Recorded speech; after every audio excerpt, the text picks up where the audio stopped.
É o meu maior orgulho, poder atuar com a educação e principalmente, que é mais a minha área, com a assistência social no sentido lato, né? Ou seja, para quem de fato mais precisa. Falo com muito orgulho do próprio escritório, não só do meu pai, mas de todos os sócios. Fazer essa advocacy positiva, né? De mudar a legislação. O ProUni, né? Um programa que eu acho extraordinário. Olhar hoje para um programa que atende tantos milhões de estudantes e falar, putz, a gente teve uma mãozinha ali. Muito orgulho de poder participar, de atuar efetivamente em algo que muda a sociedade, né?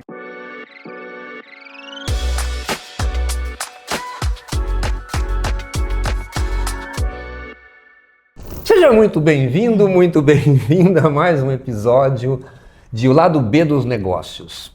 É um podcast, O Lado B dos Negócios, do ecossistema do Birô Social. Sabe por que chama Lado B dos Negócios? É o Lado Birô dos Negócios. E aqui, né, com o nosso convidado, nós conversamos sobre decisões, estratégias, conversamos sobre governança, caminhos que tornam as empresas e as instituições mais preparadas para o futuro. A gente vai hoje conectar os temas, né, e dizer que não existe resultado econômico separado de impacto social, né? É possível ter as duas coisas de forma muito sinérgica diante desses dois lados aqui, dois escritórios que atuam com a atividade educacional, com a área de impacto social. Então, seja muito bem-vindo, Dr. Roberto Kovac. Fique à vontade. Eu queria que você se apresentasse, falava um pouco de você e do seu escritório. Bom, primeiro, obrigado. É um prazer poder estar aqui conversando numa roda de conversa, né? Acho que a gente está acostumado a fazer isso fora das câmeras e hoje aproveita para gravar para que não fique só entre a gente, né? Para que a gente possa espalhar informação e espalhar credibilidade para todos, né? Bom, para quem não me conhece, prazer, eu sou Roberto Kovac, sou sócio da Kovac Advogados. Nosso escritório talvez seja um dos mais reconhecidos na área, principalmente de educação. Meu pai falecido, enfim, mas há 30 anos já trabalha para o setor educacional, então a gente advoga aí para as principais entidades representativas do setor, sindicatos, associações, etc. E, basicamente, a gente está muito envolvido com a educação, né? E, aliás, esse é o meu maior orgulho, de poder advogar, de poder atuar com a educação e, principalmente, que é mais a minha área, com a assistência social no sentido lato, né? Ou seja, para quem de fato mais precisa, Eu lembro quando eu era estagiário, não vou divulgar nome de instituição para não... Mas eu lembro que eu fazia o SEBAS estagiário ainda, eu juntava a documentação do SEBAS, aí pegava a quantidade de alunos, assim, e eu sabia que instituição era essa e eu sabia o valor da mensalidade. E como, não sei se as pessoas sabem, mas sempre existiu uma discussão se para ter o certificado, para ter o SEBA, precisaria ou não, bastaria ser só de educação. E eu falava, não faz sentido isso, a mensalidade daqui na época eu estudava no Mackenzie, eu pagava R$350, a mensalidade é R$2.000, R$2.500, na época eu já achava, e essa instituição tem SEBAS, e ela de fato não tem quem estudava especificamente, né? Quem precisava mais da bolsa de estudo não tinha, né? E discussão jurídica chata, inclusive, mas acho que mas é importante a gente saber e acho que com tanta luta, tanta batalha, acho que falo com muito orgulho do próprio escritório, não só do meu pai, mas de todos os sócios, de conseguir, inclusive, fazer essa advocacy positiva, né, de mudar a legislação. Então, a própria lei, a lei 12.101, a lei de SEBAS inicial, a gente teve uma atuação muito forte. O ProUni, né, um programa que eu acho extraordinário, ele foi feito, né, a três mãos, dizem, né, o ministro Fernando Haddad, com quem a gente teve muito contato, à época do Fernando Henrique, Antônio Carbonari, que era presidente, então, do grupo hoje, da Croton Educacional, da Cogna e tal, mas era tão da Anhanguera, e o meu pai, né, uma coisa que o próprio ministro disse isso algumas vezes, então a gente sente muito orgulho de poder olhar hoje para um programa que atende tantos milhões de estudantes e falar, putz, a gente teve uma mãozinha ali, né? A gente como escritório, e eu como filho, né? Estava ali junto com ele. Então, muito orgulho de poder participar, de atuar efetivamente em algo que muda a sociedade, né? Então, a gente é o escritório full service. A gente é o escritório full service no que envolve educação.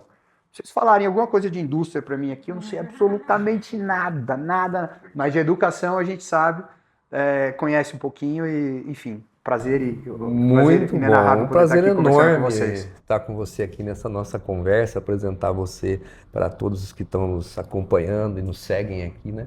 Isso é muito importante, né? Você já compartilhou um pouquinho dessa sua início de trajetória, né? Mas eu vou compartilhar com eles aqui.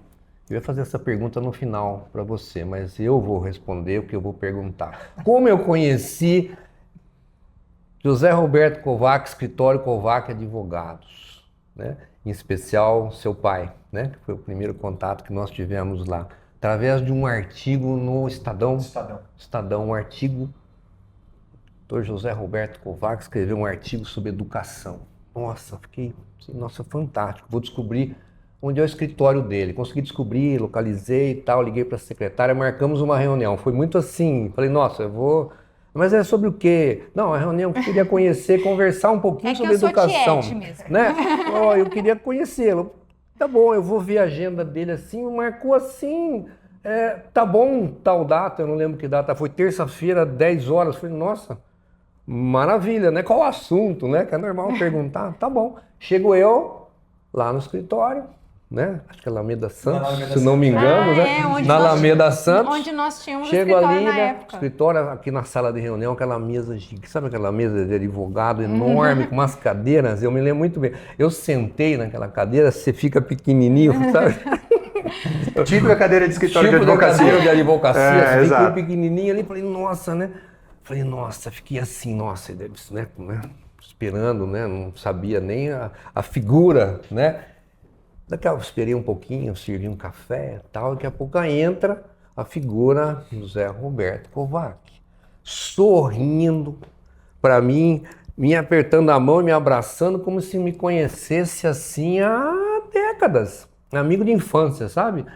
E cumprimentando, mas numa gentileza, numa empatia que nós tivemos juntos, tomamos café, sentamos para conversar como amigos, sabe? Isso pegou tanto, foi tão significativo, tão forte, né?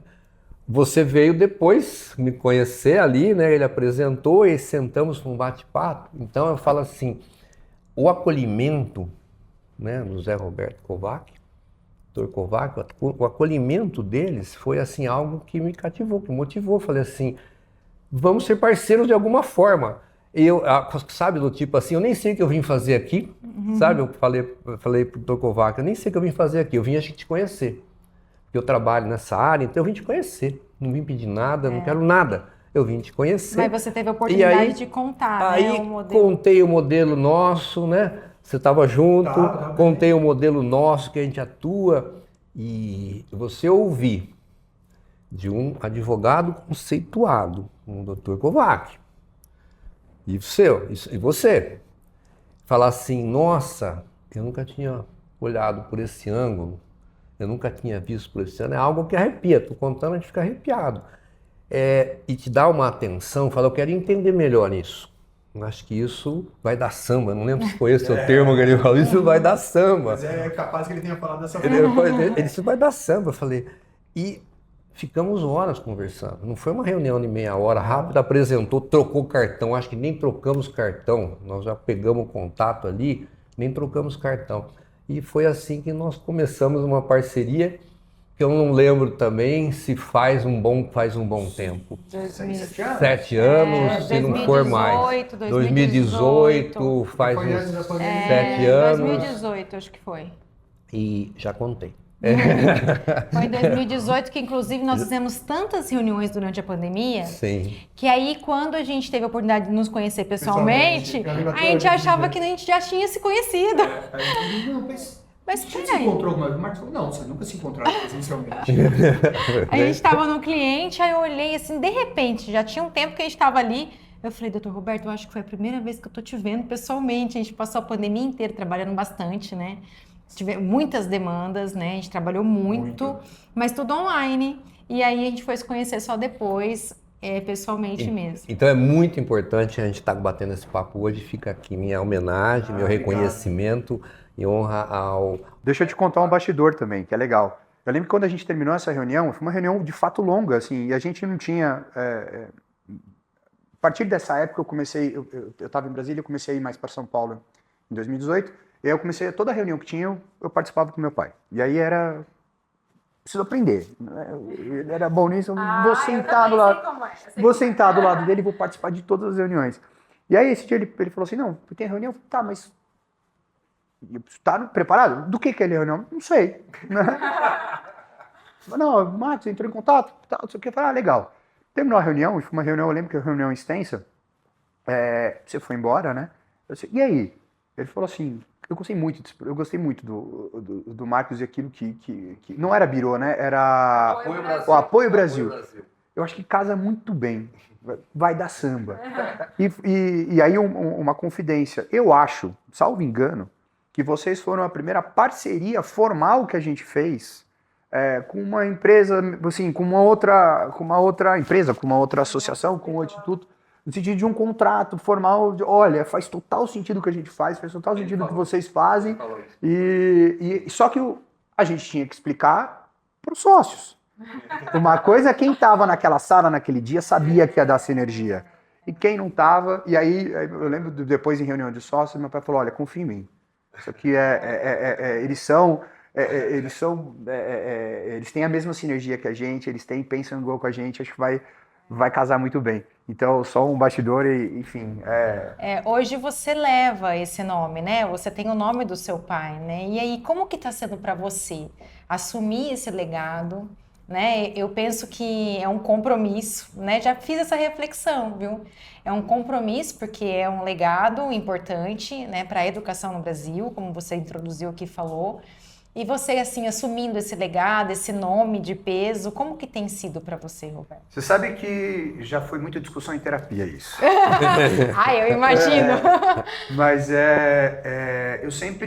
eu fiz direito, trabalhei com ele durante muito tempo, até um determinado momento eu resolvi sair. Fui justamente porque eu tinha o mesmo nome, né? E não justamente por isso, mas eu queria traçar o meu caminho.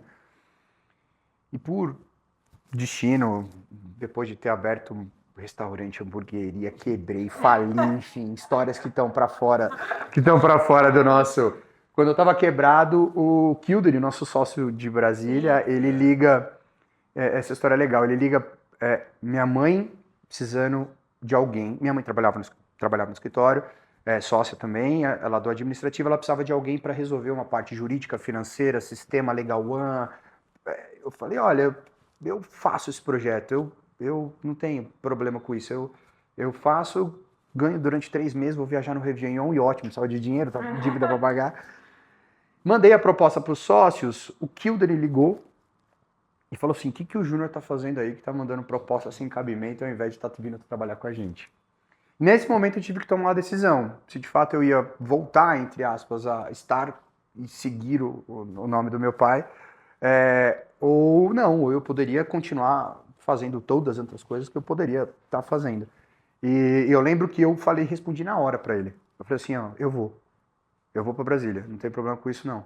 Ele, calma aí, mas você não vai parar nem para pensar? Eu falei, não, eu vou implementar o projeto por 3 meses aqui que minha mãe está precisando e depois eu vou para Brasília. E ali eu tomei a decisão de que, na verdade, essa negativa do nome, hoje é o meu maior orgulho, poder de ter o mesmo nome que ele, poder levar, e aí quando me fazem a pergunta, você carrega o peso? Não carrego o peso, ao contrário, eu carrego o maior orgulho de poder ter o mesmo nome que ele, poder acompanhar. Óbvio que aí, Sato, o escritório chama Kovac Advogados, né?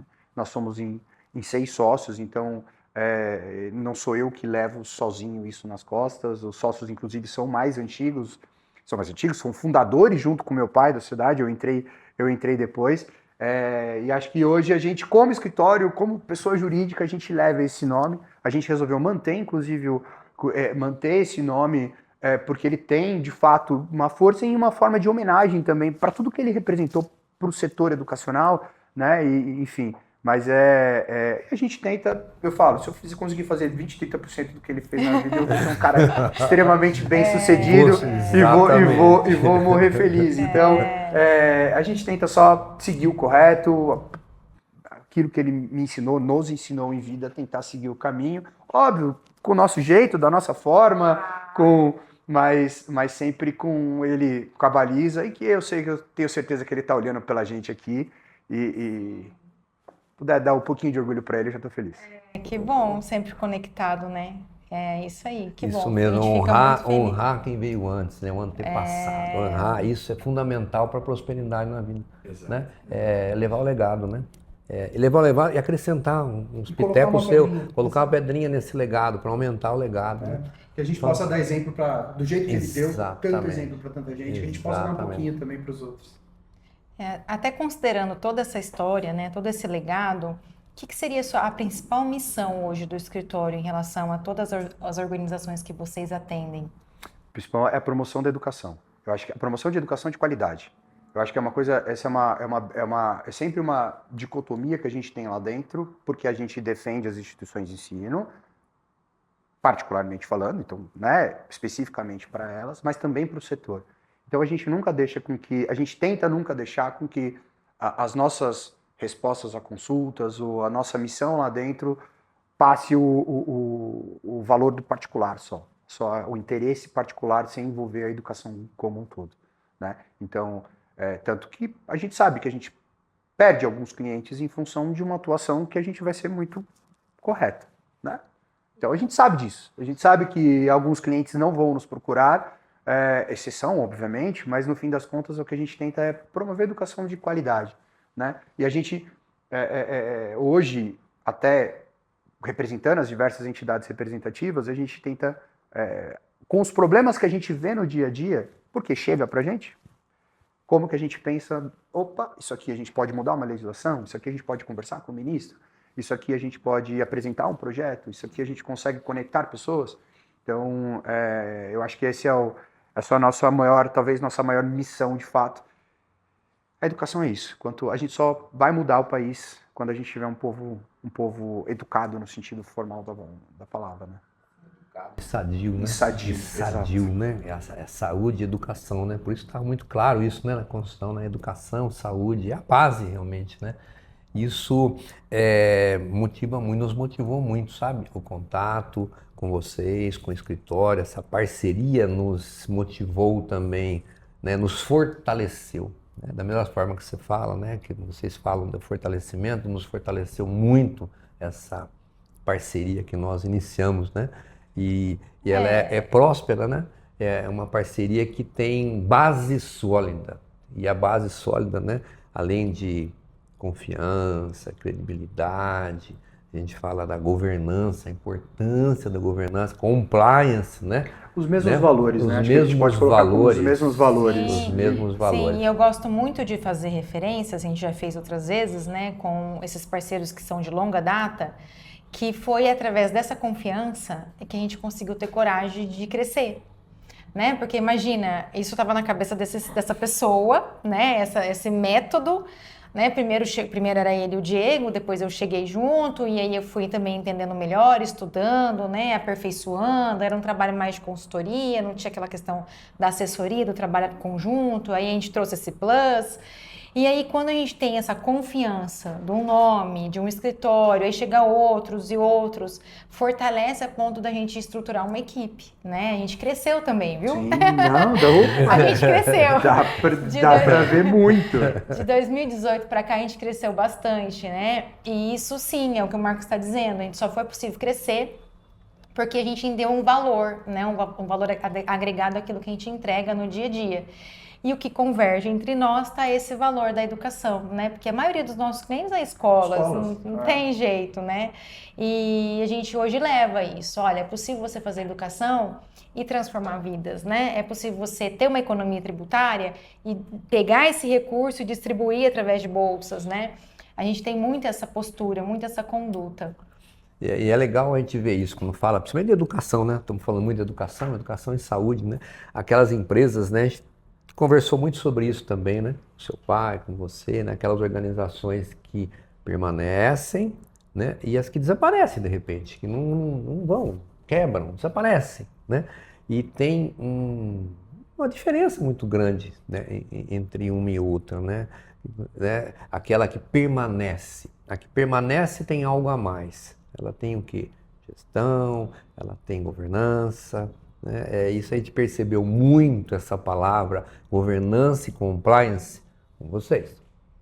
Né? Eu posso falar até que foi um dos pontos, assim, não que a gente não tinha ouvido falar sobre isso, mas assim, da importância disso em clientes que a gente já teve em comum, né?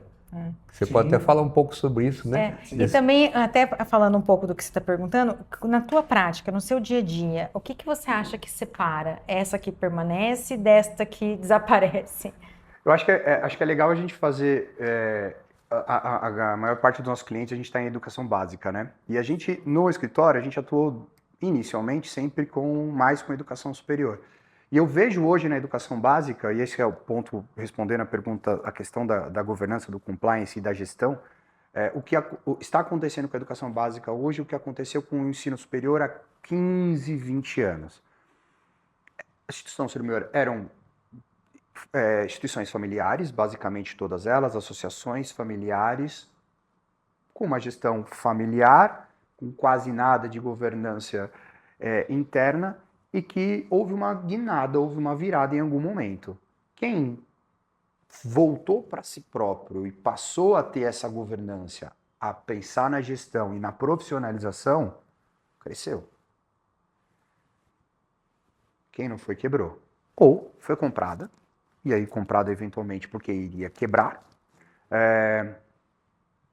ou ela não foi comprada, mas ela teve que parar e pensar na questão da governança em algum determinado momento. E eu vejo esse movimento exatamente na educação básica agora, com instituições que são muitas vezes, na grande maioria, familiares, e que precisam começar a pensar cada vez mais na governança, na gestão, em como não basta mais fazer de como sempre foi feito. Ah, não, eu tenho aqui, faço uma captação de alunos ali, faço uma propaganda, etc., em novembro e dezembro, mas como os nossos colaboradores estão sendo cuidados aqui dentro, né? Como a gente trata o dinheiro da forma mais eficaz, como a gente trata um aluno numa geração que está cada vez diferente da nossa, que estamos na gestão, né? Como é que a gente lida com pais? Né? Como é que a gente lida com os pais, a forma como a gente quer. E aí então eu vejo que e agora cada vez mais com colégios, né, com educação de ensino básico, a gente percebe que a importância da gestão, a importância de ter alguém pensando no dentro e alguém pensando também para fora. E assim, são recorrentes, né?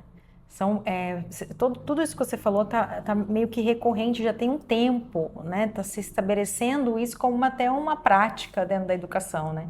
Sendo que a conduta e os princípios, a cultura corporativa é outra, né? Deveria ir para outro lugar.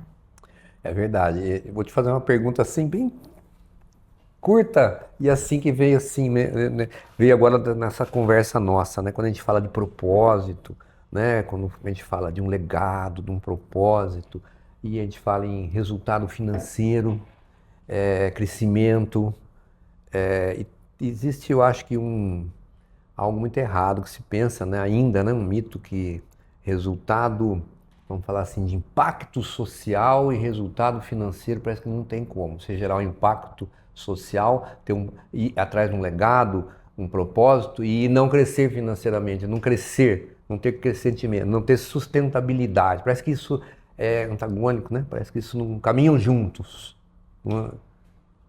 Muitas das empresas, elas pensam pensam no social como custo. Ou seja, aquilo que eu vou ter em função de um social ou de um ambiental, que podemos dizer, né, ele é custo. Quando, na verdade, hoje a gente sabe que é o contrário. Né? Que as empresas mais sustentáveis em termos de crescimento, elas têm um social muito bem atrelado também à questão financeira. É óbvio que quando você não tem a tua parte financeira muito bem estabelecida, você tem um problema não só no social, você tem um problema geral. Né? Você tem um problema geral. Mas a gente não tem como desassociar, porque para quem está acostumado a fazer algum tipo de, aí vou te chamar de uma palavra bem que não é tecnicamente mais correta, mas de caridade. para quem vai ajudar alguém de uma maneira sistematizada, não sai triste de lá. Se você tem e eu faço a analogia, se você tem uma empresa, cuja essa empresa tem um propósito social, ela ajuda, isso tudo faz a empresa como um todo crescer. Qualquer colaborador, por exemplo, se sente muito orgulhoso de trabalhar numa empresa que gera alguma coisa para a sociedade, que não única e exclusivamente financeira.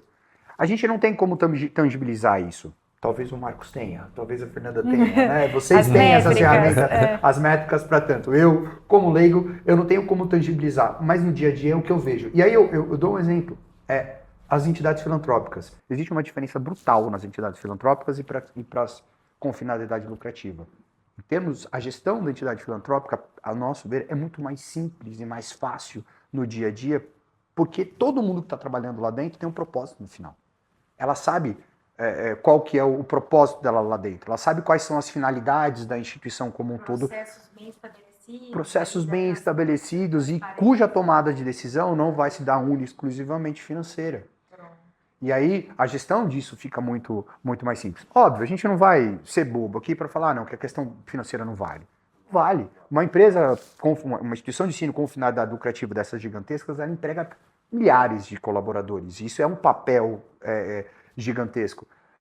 Mas mesmo essas grandes, né, quando elas passam única e exclusivamente a pensar na parte financeira, o que a gente tem visto que começa a desvirtuar um pouco do propósito até daqueles fundadores, daquelas famílias que elas não queriam. E que normalmente é isso que acontece, né? Numa área de educação, né? Principalmente de educação básica, né? Sempre vem de uma ideia, de um fundador que quer deixar um legado, que tem um propósito. Quer transformar a sociedade através da educação. Não é ganhar dinheiro. Educação não é financeiro. A educação em si, como a saúde, né? É muito maior do que isso. E aí é legal a gente deixar até claro para quem nos vê, quem está na área de educação, na área de saúde, assim, tem uma diferença muito grande de atividade e finalidade. Você tem que ter uma atividade financeira, atividade lucrativa, econômica, para cumprir com a sua finalidade, que é muito maior, que é o legado, que é o propósito. Que é a educação. Que é a educação, que é a saúde. Né? Isso é legal, né? Tem uma decisão numa ação constitucional famosa de educação do ministro Moreira Alves, isso, e ele disse que é o seguinte, mas por que as entidades filantrópicas têm que cobrar? Elas não são filantrópicas? Você fala, porque eu só consigo dinheiro para poder ofertar para quem precisa de quem tem dinheiro para pagar. Da onde você acha que vem? Exatamente. E você já deve ter escutado algumas vezes, né? Não compensa ter o Sebas. Nossa. Quantas vezes? Centenas, e toda vez basta uma reunião de alguns minutinhos para comprovar que fecha muito a conta. Que vale muito a pena. Vale muito a pena não só pelo fator financeiro. Eu falo, não é só pelo fator financeiro, mas por tudo que envolve a certificação, por tudo que envolve você ser uma entidade beneficente. Muda a tua lógica de pensar e atuar. E isso só tem ganhos, só tem benefícios. Não vou ser bobo, mais uma vez, de achar que o benefício, entre aspas, fiscal da cota patronal não é relevante, é extremamente relevante. Mas não é só nela. Não é só nela. A gente percebe uma profissionalização da gestão e atuação em mais consonância com as finalidades institucionais quando você ganha o certificado. Porque, eu preciso manter isso aqui, eu não posso sair da linha. Né? Eu preciso ofertar, tem gente me fiscalizando. Para quantas pessoas eu vou ter que ofertar essas bolsas? Né? Quanta gente a gente está ajudando? E aí você começa, peraí, antes eu ofertava uma bolsa ou outra, agora eu preciso ofertar 1.000 no ano. Aí todo mundo pensa, mas que legal, são 1.000 pessoas que estão estudando aqui, que a gente vai mudar a vida de 1.000 pessoas. Em 5 anos são 5.000, são 5.000 famílias. E aí as pessoas começam a perceber, nosso propósito é muito maior do que a nossa atividade. É muito legal, Exato. né? No Mas final do dia. Explica uma coisa assim para quem está nos vendo e ouvindo, né? Que você falou uma palavra-chave, vocês falaram Sebas. Porque tem muita gente que está na área da educação, que está junto, fala, nunca ouvi falar nisso porque não está nessa área de terceiro setor ou não entende um pouquinho de organização da sociedade civil. O que é Sebas, né? Para que a gente possa estar falando, ele falar, nossa, isso é bom, né? Que vocês estão comentando, né? Vamos fazer esse recorte. O que é... Quando a gente fala em filantropia, né? Filantropia, em geral, as pessoas sabem que você dar uma parte do teu tempo, do teu dinheiro para um propósito. E a Constituição brasileira, ela disse o seguinte, olha, para quem for uma entidade filantrópica, ou seja, para quem quiser ter uma associação, ter uma fundação, ter uma entidade que possa ajudar o Estado em 3 áreas importantes, saúde, educação e assistência social, eu, Estado, estou dizendo que você não precisa me pagar uma parte dos tributos. Por quê? Você já está fazendo aquilo que eu deveria fazer, consequentemente eu te falo que você não precisa me pagar um tanto. Então fica bom, é um ganha-ganha para todo mundo. Eu, Estado, não consigo atuar para todo mundo, a gente sabe disso, infelizmente a gente não consegue dar saúde, educação e assistência social. O Estado não tem condições de atuar, então lá, particular, quer fazer isso? Beleza, eu quero. Então, só que também você não vai tirar lucro, você vai ter que fazer por filantropia. Você vai ter que fazer, quer dizer que você não pode receber, você não pode ter salário? Não, pode, mas você não vai tirar lucro disso, não é um benefício próprio. E o Constituinte, né, quando ele instituiu essa forma de ser. E o estabeleceu por meio de um quê? E o governo precisa fiscalizar. Não, mas espera aí. Quem pode efetivamente... quem que pode ter ser qualificado dessa forma? E aí o SEBA significa Certificado de Entidade Beneficente de Assistência Social. Antigamente chamava de Certificado de Fins Filantrópicos. Beneficente de Assistência Social foi um nome dado com a legislação, que a sigla a gente chama de SEBAS.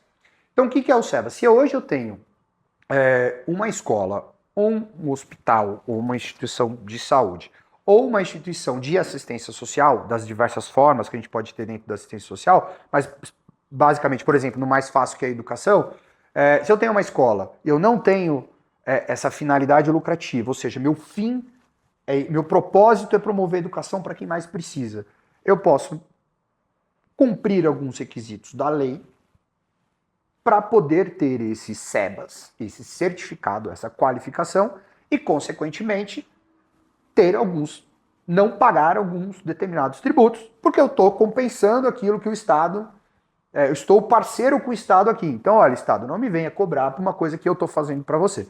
Então, na área da educação, basicamente as instituições precisam, e aí foi uma opção legislativa, que eu e a Fernanda a gente já teve essa boa discussão e concordando algumas vezes, de que e eu posso falar na nossa opinião, não necessariamente a bolsa é a melhor forma de se promover a educação por uma instituição de ensino, poderiam existir tantas outras, mas por uma opção legislativa, o Estado não está conseguindo nem fiscalizar a quantidade de bolsa por meio do censo. Então o que ele falou? Olha, eu, Estado, quero bolsa. Você tem X pagantes? Esses X pagantes, você vai ter um percentual que você vai ter que dar bolsa para quem? Para quem de fato mais precisa.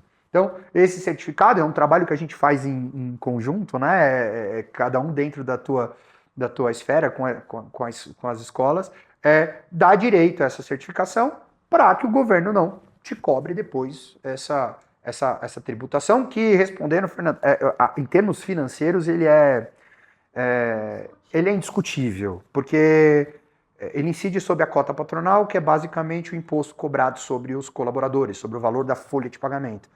Escola, basicamente, a maior despesa. Tem que chegar de escola com a nossa folha com 90% da despesa. Eu juro. Não. Conheço bem. E aí, assim, como não faz sentido no SEBAS, né? E hoje a gente tem critérios objetivos. Muito simples. Ou seja, eu tenho 1.000 alunos, 200 bolsas. Pronto. Como que eu vou dar essas bolsas? O Marcos acho que talvez seja o Marcos e a Fernanda, talvez vocês foram o pioneiro para a gente, escritório no SEIS de São Paulo, ou em como ofertar isso, inclusive recebendo para esses alunos. Olha só. Né? Porque até então a gente, foi algo que veio muito mais de vocês, essa possibilidade, e a gente agora, olha, existem várias formas de fazer. Então, mas explicando em miúdos, é um pouco isso, assim, é uma qualificação que a entidade recebe por ser filantrópica. Um selo, vamos assim dizer, um ISO, que a cada 3 anos todo ano ela precisa prestar contas, a cada 3 anos ela precisa fazer o pedido de renovação, tá em cima da linha, não pode... A gente tem estimulado a iniciativa privada, né, as escolas particulares, a entrar no modelo negócio social, do método do Berô Social, explicando um pouco o que é o beneficente, né? Porque quando fala da filantropia, assusta um pouco o segundo setor, sabe? Nossa, então eu vou virar filantrópica, então eu tenho que ser assistencialismo, né? Então a gente explica um pouco, até usando o próprio nome do SEBAS, né? Olha, você vai cobrar de quem pode pagar e conceder bolsas para quem não pode pagar. Então, isso não é exatamente uma filantropia, porque a filantropia é muito vinculada à assistência social, né? A gente costuma trazer esse conceito, que é tudo conceito, porque tudo fala a mesma coisa, mas para ele entender que ele não vai entrar numa atividade de assistência social pura e simples como LOAS prega ali, né? Ele vai simplesmente complementar as ações do Estado, que está lá determinado na lei a forma que ele vai fazer. Eu sempre digo, eu falo assim, ó, se você tem dúvida se você vai virar assistencialista ou não, vou te dar alguns exemplos. Mackenzie é filantrópica. As PUCs todas pelo país são filantrópicas. A SPM, filantrópica. As universidades católicas pelos estados são filantrópicas. São mensalidades caras. São mensalidades caras. Elas dão muito lucro. Superávit. Sim, né? Porque é o objetivo estar bem financeiramente. Só que o Mackenzie, a gente faz os SEBAS do Mackenzie, mas eu não tenho de cabeça, mas pode chegar a quase 10 mil alunos bolsistas? Provavelmente. Bolsistas. Que impacto isso gerou? Olha o impacto gerado. Minha esposa é pronista Mackenzie. Minha esposa é pronista Mackenzie. Hoje é engenheira, gerente de uma multinacional, né? Então, olha que legal. Eu adoro essas histórias. E ela estava dentro. Eu também estudei por políticas públicas. Fiz faculdade através do FIES. Então, o que nós estamos falando aqui e trazendo, né? Quem está falando e trazendo para quem está vendo, ouvindo a gente também, é isso, é um modelo híbrido. Exato. É um modelo híbrido, né? A empresa privada mais uma entidade sem fins lucrativos, né? A gente está falando em associações, fundações, juntos trabalhando, né? E isso é um modelo híbrido, não significa que quem é gestor de escola, né, e tem aí sua empresa privada, vai deixar de ser gestor com a sua empresa privada. Não, muito pelo contrário, vai valorizar essa marca, valorizar a empresa privada e gerar um impacto através, por exemplo, de uma associação que vai estar em conjunto. É um modelo híbrido. Isso que a gente traz, né, nessa modelagem. E esse modelo que vocês trouxeram é interessantíssimo. Né? Trazer a junção dos dois setores, do privado, da empresa, com uma associação criada, feita para promover a filantropia, né? A atividade beneficente é um modelo de muito sucesso. Né? E a gente percebe que a estratégia, né, desse planejamento, por mais que sejam escolas, a escola... Ensino fundamental, ensino médio, é tudo igual. Não é tudo igual. Cada empresa, cada localização, cada município tem uma legislação. Ele é muito diferente as necessidades, né? Não só da empresa, como também da comunidade onde ela está. Onde vai gerar bolsa ou não. Como você comentou, né, da SEI, né? Que, por exemplo, aqui no município de São Paulo, né, você tem a questão das SEIs, né, que seria a parte infantil, né, a escola infantil, que é a educação infantil, vinculada à rede pública, né, que você complementa a ação. Por isso que se chama até um termo de colaboração. Você está colaborando com a entidade, com o governo municipal, no caso aqui, né, de São Paulo. A importância disso, né, que você está complementando as ações do Estado, é o que você comentou. E é um ganha-ganha, né? Porque para a prefeitura ela gastaria muito mais para fazer por conta própria essa atividade e o faria de maneira pior, menos eficaz do que o particular de fato consegue fazer por um custo muito menor. Porque o dono de uma escola sabe fazer aquilo, né? Então ele sabe, a prefeitura não sabe fazer. Não é que não sabe fazer, mas ela dentro de 200 mil coisas que ela precisa falta fazer. Eficiência. Devido ao tamanho, devido à proporção, né? E aí quando ela confia a parceria, ela sabe ali que tem que prestar contas, tem todo um processo de fiscalização nessas organizações e ela pode ir lá pontualmente analisar e verificar e isso acontece. Os nossos clientes são analisados, a prestação de contas é bem robusta e quando percebe alguma irregularidade, eles transferem para outra, né, para outro gestor. E isso fortalece muito nossa argumentação, no sentido de falar, olha, você pode conceder as bolsas de diversas formas e é a parte que eu mais gosto, né, onde mora meu coração, porque processo, parte judicial, não me preenche como pensar projetos de impacto, né? A gente vai analisar aquele lugar, a localidade, a localização geográfica, aquele tipo de mantenedor, a estrutura física, o tipo de parceria, e essas ideias expandem e a gente consegue, quando a gente inaugura um projeto, né, Marcos? Que alegria que é ver ali, né, alunos bolsistas que ainda a entidade nem tem SEBAS, está dando o primeiro passinho, né? Quer dizer, às vezes tem um investimento ali sendo feito para conseguir colocar o impacto, a gente comemora muito essas ações. E não é uma caixinha fechada, né? Nada. Não é nada. um produto fechado, uma caixinha fechada, porque cada instituição tem uma realidade, cada cidade tem uma realidade, isso é interessante. Sim. E é bom a gente ter, como você falou, caixinha fechada, é ter aquela mente aberta, né? Aqui não está dando certo, onde você vai atuar? Em que maneira você pode fazer? A gente vê muito isso, né, com clientes. O município de São Paulo é muito bom para isso, ele é muito próximo nessas caixinhas abertas, né? A gente tem clientes nossos que trabalham na área, tanto de educação, principalmente na área de educação superior, de ensino superior, que está gerando um impacto social gigante em parceria com a prefeitura municipal. Vou até mencionar o nome, coisa boa a gente tem que mencionar e divulgar, né? Faculdade Forte. A Faculdade Forte. A gente tem que até mencionar, está com um projeto Escola Aberta já há 2 anos com a prefeitura, finais de semana. Agora, com relação ao CELS, né? Colaborando com o CELS. Esse projeto Escola Aberta, eu vi números muito recentes, né? Que em 2 anos de projeto impactou 250 mil pessoas. Sabe o que é isso? Impactar 250 mil pessoas em 10 unidades? É uma cidade de médio porte. É uma cidade de médio porte. Então, você fala assim, que maneira fazendo isso? Nesse formato associativo, híbrido, nesse formato híbrido, em parceria com o ente público. Nós estamos falando o que aí?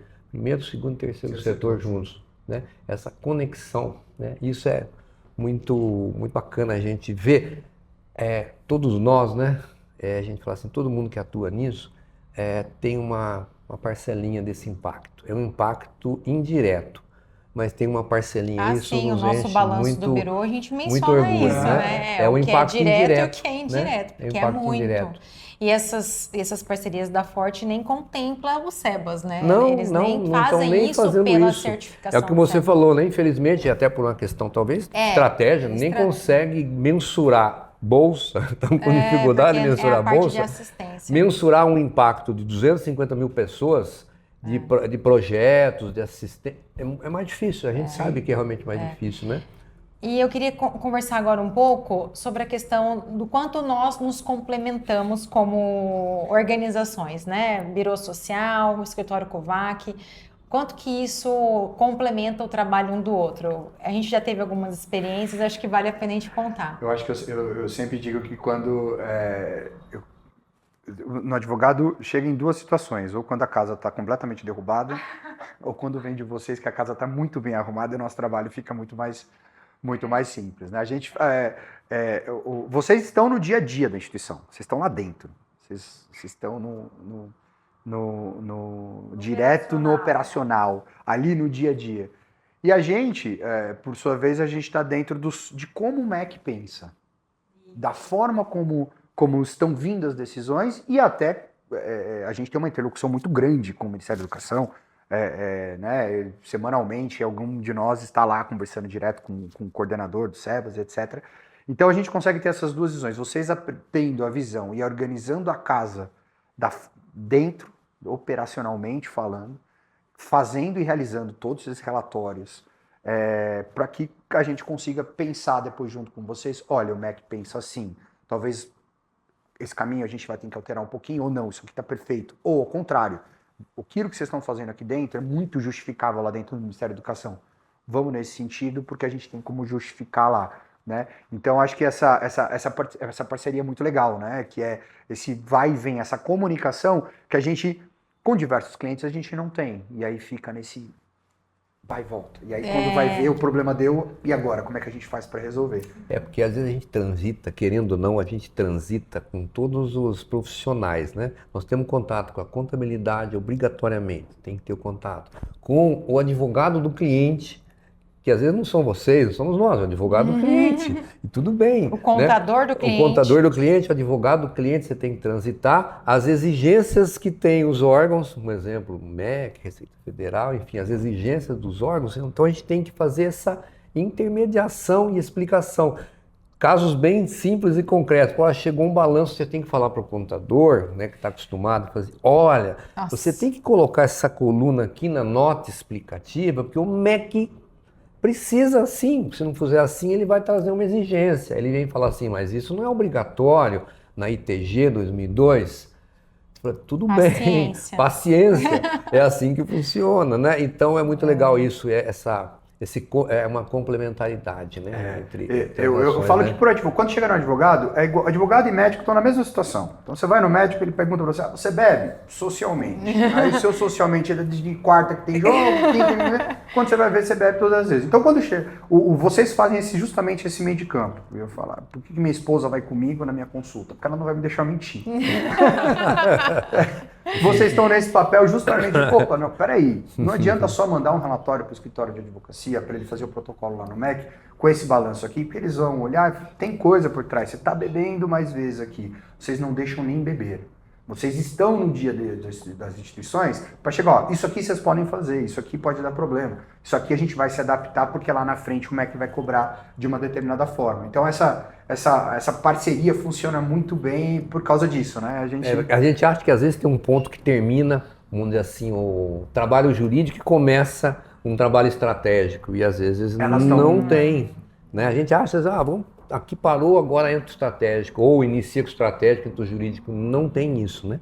Na verdade, é um todo, né? Exatamente. E dá pra gente resumir, assim, qual que seria o grande ganho dessas organizações que contam com um trabalho especializado, né? O trabalho que a gente faz especificamente, aí eu vou falar no SEBAS, uma vez que você entra dentro da qualificação, ela passa a ser o coração da instituição. Você não brinca com o coração da instituição. Então, você ter pessoas que de fato estão especializadas, pensando no teu dia a dia, no teu coração, faz você não ter sustos e o coração não vai parar. Então, a gente, da nossa parte ali no escritório, a gente está envolvido efetivamente com os problemas que acontecem no dia a dia. Quando dá um problema, fala, opa, vamos fazer aqui. Né?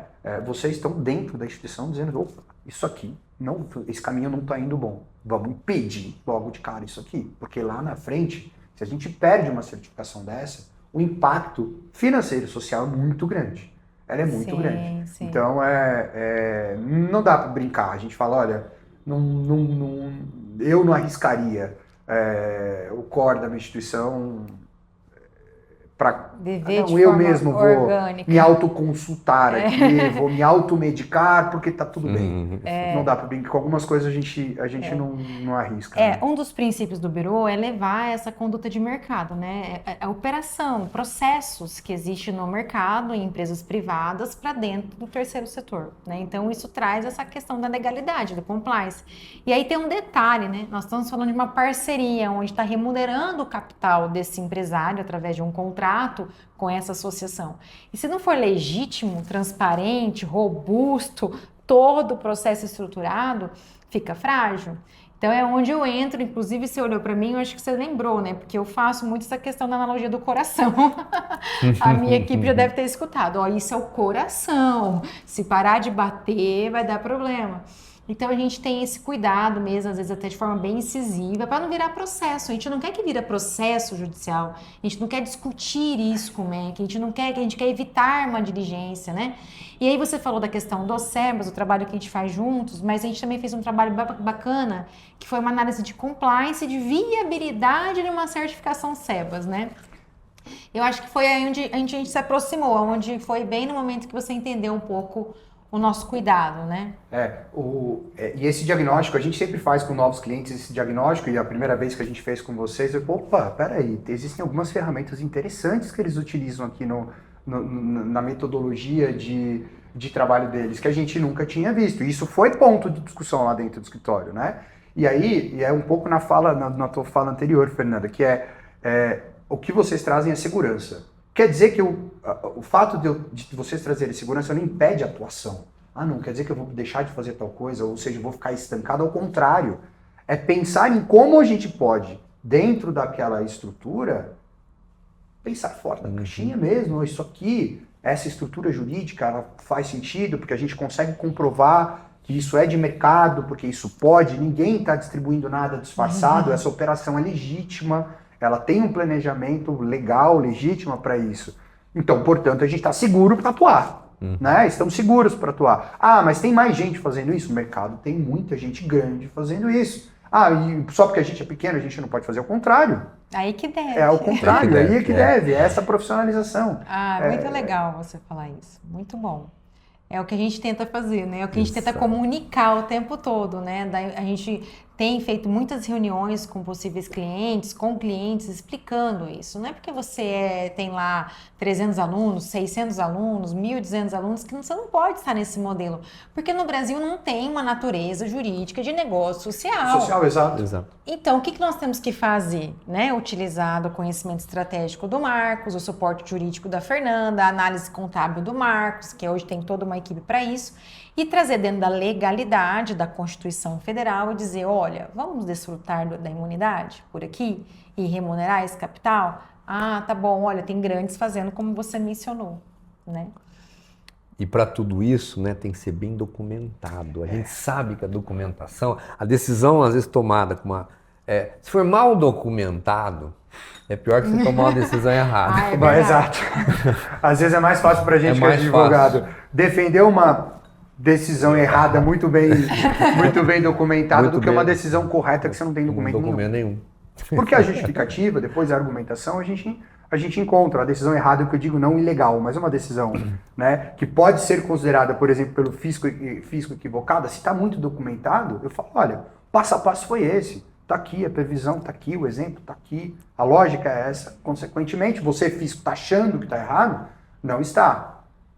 Por sua vez, às vezes é o contrário, né? Ah, não, tá tudo bem, tal. Ah, mas você tem prova disso aqui? Você tem prova que você pagou? Não tenho. Mas eu paguei, mas você não tem prova do que você pagou. Então a gente pode dizer que, né, isso é governança, né? Governança vem antes de uma fiscalização, tem que vir, né? A governança é dia a dia, né? É dia a dia. É dia a dia. Você não pode esperar com que o fiscal bata lá para você querer arrumar a tua casa. Tua casa tem que estar 100% arrumada. Muito legal. Não, mas peraí. Não quero que você vá ainda para a última fase. Eu vou perguntar porque a gente pode ter notícias quentes sobre o Ministério da Educação. Vamos lá. Eu quero saber se ele parou para legislar. Então, peraí, presta atenção, anota que vai ser falado aqui, eu vou anotar que isso é importante. Fernanda vai anotar, anota vocês porque estão aí. Eu quero saber se houve notícias. Nova portaria do MEC? Exato. Estou sabendo que tem até eles estão se processando entre eles, né? Tem minuta já. Mas assim, a promessa era que até 31 de junho tivesse saído alguma coisa. Eu apostei que pré-jogo do Brasil isso não ia acontecer jamais. Ganhei essa aposta. As notícias que a gente tem lá dentro é que isso já está numa conjura, ou seja, na consultoria jurídica para aprovação, para verificação de legalidades e ilegalidades, e o ministro, em tese, já está de acordo com a minuta apresentada. Ela não vai fugir mais ou menos do que era a portaria 15, a portaria um pouco, vai fugir muito daquela sistemática. O ponto é se eles vão conseguir colocar os CICEBAs ou não, se vai ser informatizado tudo ou não. Essa também era uma promessa da atual gestão, que isso seria resolvido. O problema é que a gente está em ano de eleição. Ano de eleição as coisas ficam, de fato, um pouco mais... o TCU está na cola do Ministério da Educação, cobrando, inclusive, agilidade nas decisões. Não atua, provavelmente não, muitos dos nossos clientes já receberam notificação. Sim, essa semana. O que está acontecendo e tal. Então a gente deu uma calma dizendo, calma, o Ministério só está... Trabalhando, exato. Ela está mostrando trabalho, porque ela está sofrendo uma fiscalização, uma pressão até do Tribunal de Contas da União para que movimente a máquina. Acho que sai esse ano, não deve demorar muito a princípio, mas eu não tenho como cravar ainda, porque ano de eleição é sempre ano de eleição. Até para explicar, né, também esse ponto, né? Nós estamos falando da certificação SEBAS, em que essa certificação ela é regulamentada pelo Ministério da Educação e que os outros ministérios que regulam os CEPAs da assistência e da saúde já criaram as suas instruções normativas com base na Lei 187 de 2021. Nós estamos falando de 2021. E o Ministério da Educação ainda não, então todo o processo de SEBAS ainda é construído com uma legislação muito antiga, né? Muito da forma, até explico para o cliente, né? Ah, mas como é que faz? Que documento que você usa? Olha, eu vou falar, é prática, porque com o tempo a gente vai entendendo que é muito mais o conhecimento prático do que de legislação. Então pode vir sim diligências como a gente tem recebido, né? Então esse ano eu acho que é o tempo, eu acho que sai esse ano, tá? Eu particularmente acho, e eu achava que sairia agora até agosto. Então, se eu tivesse que apostar, acho que até agosto a gente tem alguma novidade. A gente vai dar um curso pela Universidade Corporativa do SEMESP em agosto.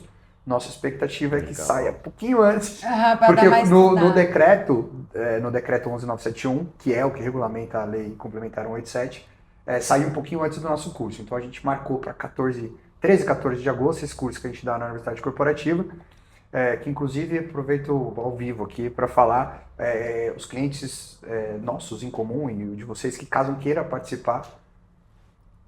Não, eu vou estar lá. Pode participar, não tem custo nenhum para quem é nosso, e aí para quem for cliente de vocês eu também consigo isso lá no SEMESP. É um curso completo de SEBAS, voltado principalmente para a parte efetivamente jurídica, né? Menos da parte operacional. A parte operacional vocês sabem melhor do que a gente, mas é muito voltado à parte jurídica. Depois, os problemas que podem dar em função de indeferimento, suspensão, cancelamentos e etc. Ótimo. Então, excelente. Vamos ver se em agosto... Muito bom. Vamos ver se eu acerto. Muito obrigado. Você vai passar para a gente as datas certas, a gente vai passar para todos que estão acompanhando a gente, os nossos clientes. É muito bom. Agora nós chegou o nosso momento, nós vamos para o nosso quadro que chama-se Direto ao B. Que isso, hein, né? Funciona assim, né? A gente vai fazer algumas perguntas rápidas para você. E você responde com a primeira ideia que vier, a primeira reflexão que vier para você na cabeça. Eu vou ler, porque quem fez essas perguntas foi o pessoal do marketing, né? Então a gente só obedece, né? O que torna uma organização realmente preparada para o futuro? Propósito. Sem propósito, você pode se organizar, pode fazer o que for. Você leu a segunda pergunta. Não. Você leu a segunda pergunta. Qual é o maior erro de quem acredita que propósito dispensa gestão? Olha lá, foi combinado, a carta marcada. Foi combinado, você carta que atende marcada. grandes filantrópicas, tem muito idealismo, né, vinculada à atividade educacional, né, as religiosas. As confessionais. Exato. Qual que é a pergunta, então? Volta lá. A pergunta? Não, você já respondeu, né? Qual o maior erro de quem acredita que propósito dispensa a gestão? Não, ao contrário, você só atinge um propósito com gestão. Isso. Você só atinge propósito com organização. Exato. Bons pensamentos ou não chega a lugar nenhum. Sim. O que uma instituição perde quando trata governança apenas como burocracia? Perde a possibilidade de planejamento. Porque é pela governança e pelo compliance que você consegue descobrir aonde você pode crescer. Eu sempre digo que quando você está arrumando a tua sala numa mudança, e eu estou agora em mudança, você muda aquele sofá de lugar e você encontra coisa que estava perdida que você não achava que tinha, e ao contrário, você, talvez se eu mudar a cor desse sofá não resolve. Quando você tem um compliance muito bem organizado, quando você tem uma gestão, você está sempre pensando o que você pode mudar para transformar essa casa mais bonita. Então compliance é essencial nisso, essencial. Muito bom. Qual decisão muda o futuro de uma organização, assim, mesmo antes dos resultados aparecerem? A decisão é saber para quem que ela vai atuar. Ou seja, se ela tem muito bem para quem ela vai, qual é a finalidade dela, para quem ela vai atuar, o futuro só tende a seguir um caminho certo. Se você tem um caminho correto para que você vai sair, vão ter percalços. Mas, no fim, você precisa saber qual é o teu objetivo. O que mais diferencia uma organização bem intencionada de uma organização verdadeiramente estruturada? Me fugiu a palavra para... o que diferencia uma instituição bem intencionada de uma bem estruturada é quem faz e quem não faz. É quem, de fato, está agindo e está fazendo, quem só tem boas ideias. Que tipo de organização precisa conhecer o trabalho desenvolvido pelo ecossistema do biosocial? A gente tem um nicho muito grande que eu sinto falta dos nossos, que são as organizações médias. Ou seja, elas não são pequenas, elas não são gigantescas, mas as médias estão exatamente nesse limbo de agora. E agora? E agora? E O que eu agora? faço? Para onde eu vou? Como eu posso? Eu acho que a gente tem esse nicho nas médias de poder... Calma, a gente... e muitas vezes a média não quer ser grande, no sentido... Mas como ela pode ser a melhor daquilo que ela consegue fazer? E a gente tem alguns clientes que conseguiram atingir isso, mas a gente vê tantos outros que estão nessa situação que te fala, tem um potencial gigantesco para ser o melhor como média nesse segmento, nessa área, nesses cursos. Então acho que é... Média. Tá vendo? A tarefa do marketing, vocês estão escutando? Organizações de já médio sabe. porte. Médias, é isso. Muito bom, legal. Se você pudesse resumir em uma frase a importância da governança, qual seria? Acho que ele respondeu um pouco já. Responder em uma frase a importância da governança. A governança, sem governança você não vai. Sem planejamento, sem conseguir perceber quais são os seus erros e acertos, você não consegue chegar a lugar nenhum. É isso aí. O Arco, todos os episódios terminam com uma mesma pergunta. Qual que é, Fer? O que acontece quando uma organização decide ir além? Ela consegue ultrapassar os limites do que as pessoas, das expectativas das pessoas. Quando ela consegue ir além, e muitas vezes o além é muito próprio, né? Mas quando ela consegue atingir pessoas e objetivos que ela nem imaginava. Porque existem modelos de negócios além dos convencionais. É isso aí. Olha, Zé, muito obrigado pela sua presença, pela participação, por compartilhar tanto conhecimento, tantas histórias, relembrar fatos que foram muito emocionantes e importantes pra gente, né? Isso é fundamental. E eu não sei porque toda vez que eu falo do seu pai, eu me emociono. É real, sabe? Porque isso me emociona de verdade, porque isso é sinergia, né? Desde o contato. Isso são coisas, né, que já vêm de longas datas, né? Então, muito obrigado pela sua participação, pelos valores, né? E compartilhar tanto sobre esses futuros das organizações com a gente, viu? Eu agradeço muito, Marcos, Fernanda, pela possibilidade de estar aqui com vocês. Marcos, acho que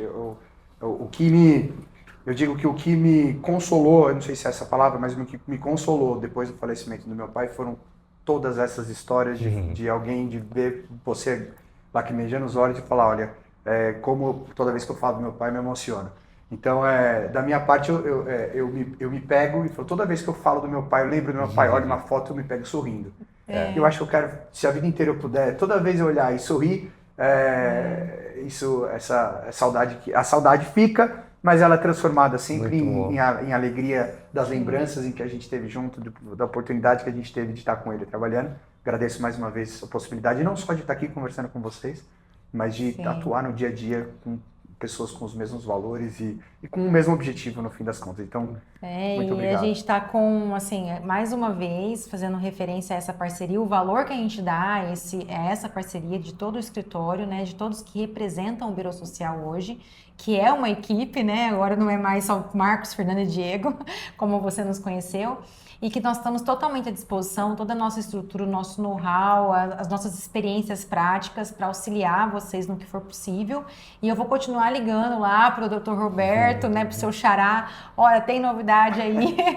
E a gente também troca o tempo todo e está totalmente à disposição. Sem dúvida. Tá? Hoje eu acho que hoje esse podcast tem um carinho, viu? Muito grande. Obrigada. Muito legal. Obrigado também a vocês que, né, acompanharam o nosso podcast, mais um podcast, né, lá do B dos Negócios, né?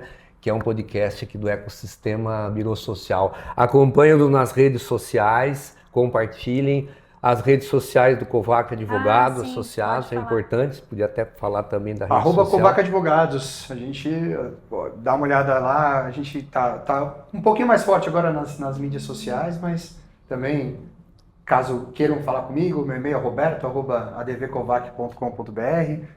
Entre em contato com o Marcos, com a Fernanda, tem meu telefone, fiquem à vontade, enfim, agradeço mais uma vez. Muito obrigado, até a próxima. Obrigada.